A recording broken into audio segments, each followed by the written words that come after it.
আসসালামু আলাইকুম এভরিওয়ান, তোমরা সবাই কেমন আছো? আশা করি অনেক ভালো আছো আর আমিও ভালো আছি। তো আজকে আমি একটা ব্লগ নিয়ে এসেছি রান্নার। আজকে রান্না করব, বাজার করে নিয়ে এসেছি কি কি তোমাদেরকে দেখাচ্ছি। আমি এখনই বাজার করে নিয়ে আসলো। তো আজকে বাজার করে নিয়ে আসলো, এটা হচ্ছে রুই মাছ, জিজ্ঞেস করলাম, আর এটা হচ্ছে নকটি মাছ। যাই হোক, ছোট ছোট মাছগুলো যে হয় ওগুলো খুলে নিলাম। খুলে নেওয়ার পর রুই মাছটা আমি ধুয়ে নিয়ে চলে আসলাম। ধুয়ে নিয়ে আসার পর মা দেখছে আলু কেটে নিয়েছে। আলু কাটার পর তারপর আমি ভাবলাম আমিও ডাঁড়ির পাতগুলো ছাড়িয়ে নিই। ছাড়িয়ে না নিচ্ছি আমি এখন। তারপরে আমার রান্না তোমাদের কেমন লাগে সেটা জানাবা তোমরা কমেন্টে। আর আমার রান্না তো অনেক ভালো হয়, যেহেতু আমরা সবাই খাই, আমার বাড়ির সবাই খায়, অনেক টেস্টি হয়, মজা করে খাই। তো তোমাদের দেখতে কেমন লাগে তোমরা সেটা জানাবা কমেন্টে। তারপরে মা এদিকে নকটি মাছগুলো কি বলে মানে চেপে চেপে মাছের ভিতরে যে নোংরাটা থেকে বের করে নিচ্ছে। আর এদিকে আমি ডাঁড়ি কাটা শুরু করে দিয়েছি, মানে রান্না তো শুরু করতে হবে তাড়াতাড়ি, সেজন্য ডাঁড়িগুলো কেটে নিচ্ছি। তো তোমরা কমেন্টে অনেস্টলি বলবা যে আমার ভিডিও কেমন হয়। হ্যাঁ, আমি এত সাজিয়ে কথা বলতে পারি না, বা আমার সাজিয়ে কোনো কিছু হয় না।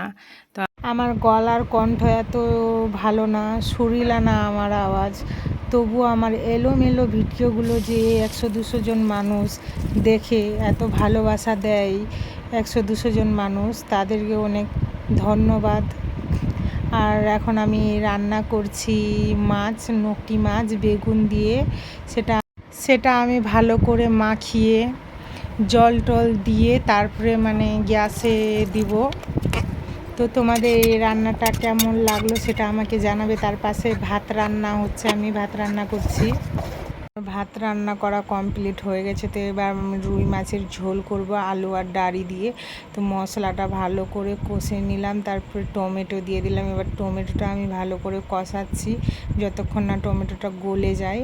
একটু ভালো করে কষানোর পর ওইদিকে আমার ওই মাছের ছোটো মাছের তরকারিটা হচ্ছে, তো একটু বাকি আছে, ও হয়ে গেল অলমোস্ট।